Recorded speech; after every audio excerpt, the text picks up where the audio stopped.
My name is Jonathan Goforth. Thanks for watching this video. This is going to help you pass the real estate test or the broker's test. This is the second question in a series of questions I'm going to post on practice questions. These are national simulations. So if you need some practice, some help studying, this is going to help do it.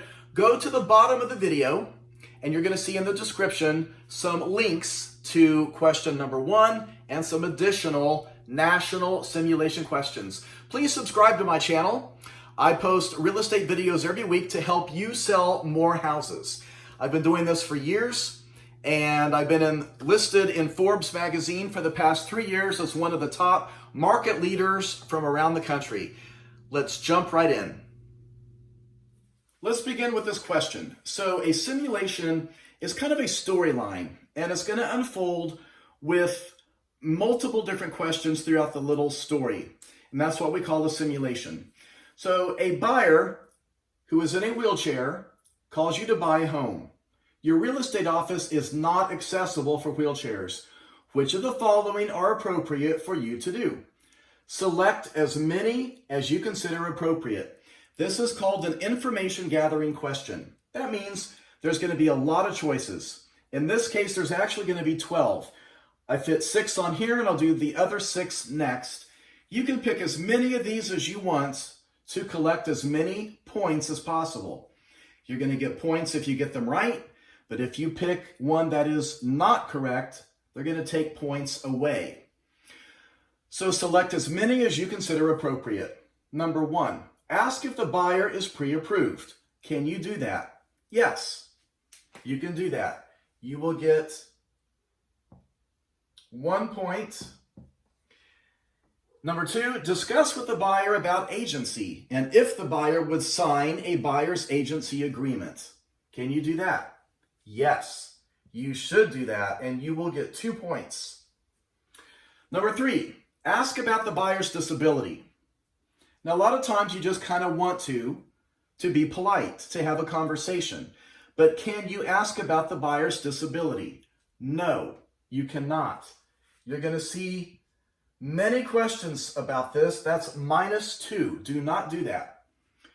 Number 4, arrange for a different place to meet the buyer where you can provide the same services. Yes, that's +2.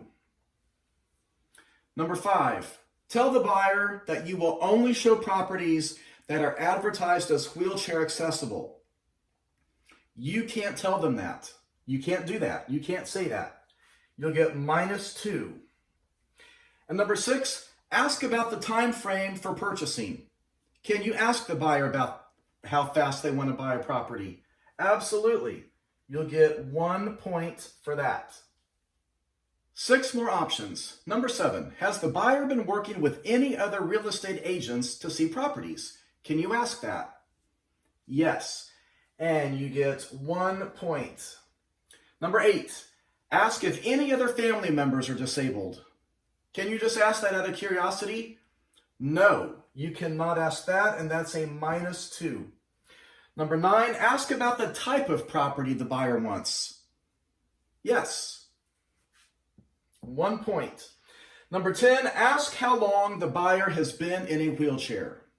Can you ask that? No. So you're seeing a theme here, but there are so many questions like that. If you answer all of those wrong, you're going to really mess up this question. Anytime you see something like that, do not answer it. Number 11, how many children does the buyer have? You cannot ask about that. -1. And number 12, tell the buyer that communication will have to be via texting or email or calls due to the situation. You cannot do that. -1 point. That's how you do a information gathering, and that should help you kind of get the theme of how to answer. Now, the good news is you don't have to get 100% to pass the test. You just need enough to pass the test. So if you don't know, you look at one of these and you just really don't know, then don't pick it. Because if you don't pick it, then you don't get any points, but yet you don't risk losing points. And chances are, if you really don't know, you probably don't want to answer that one. The buyer signs a buyer's agency with your brokerage, and he finds a house he likes. Modifications would have to be made for him to live there, though. How should you proceed? Select as many as you consider appropriate. This is another information gathering question. We're going to have 8 choices. Here's the first 5. Number 1, you should review the title policy with him. And the answer is no, you should not. There is no title policy yet. That's a trick one that a lot of people will miss. You're going to see that on multiple questions throughout the exam. So that's a -1. Number 2, tell the buyer that you can do the final walkthrough without him, since it might be a burden on him. You cannot say that. That's another -1. Number 3, the seller has to make reasonable modifications. This is another choice a lot of people are going to select because they think because he has a disability, the seller has to make reasonable modifications. But that's not true. It's a -1. Number 4, the buyer can pay for and make modifications. Yes. You get 1 point for answering that.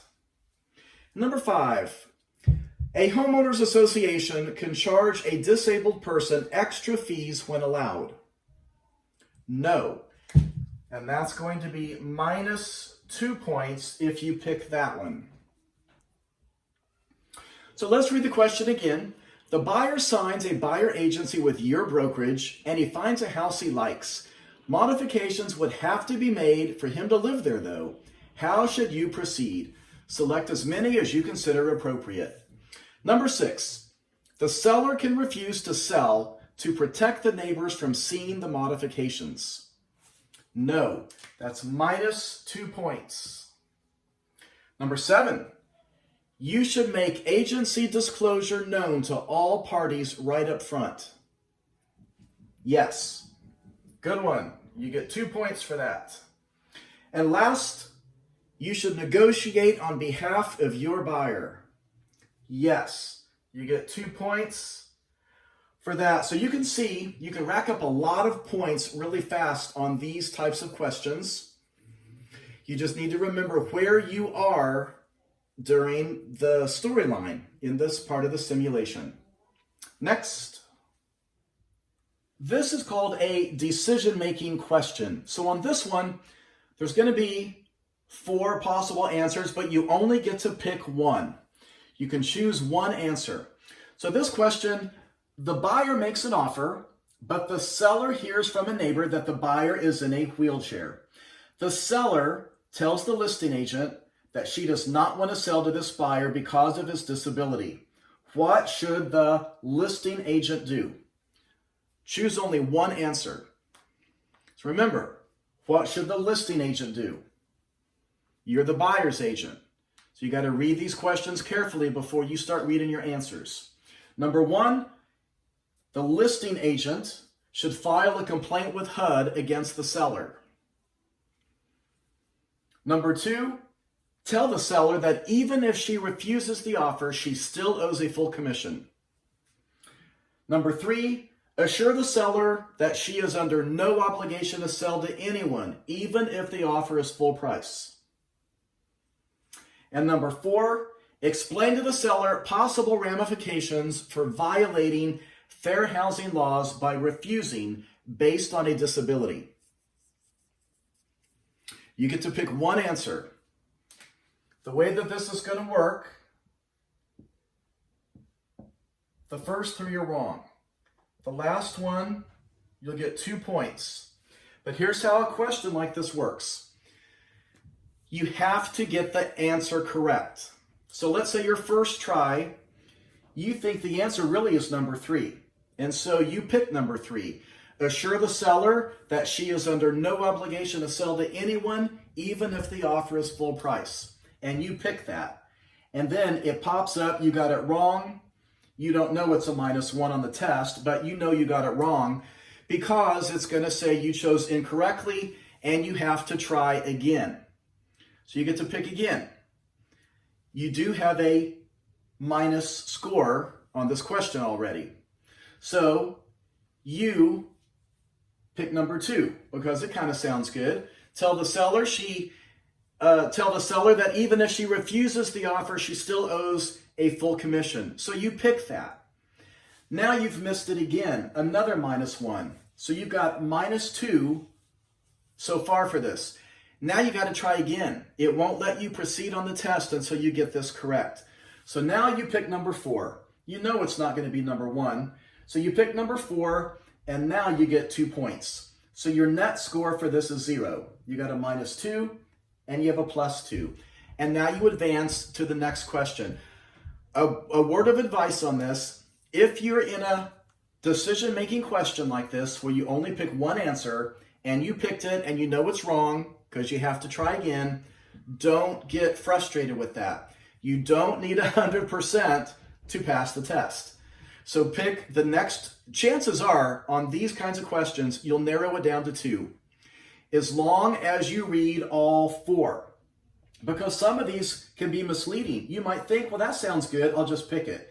Read all the options. Another possibility on questions like this is you could have 2 correct answers. One of them, you might get 1 point, and the other one, you would get 2 points.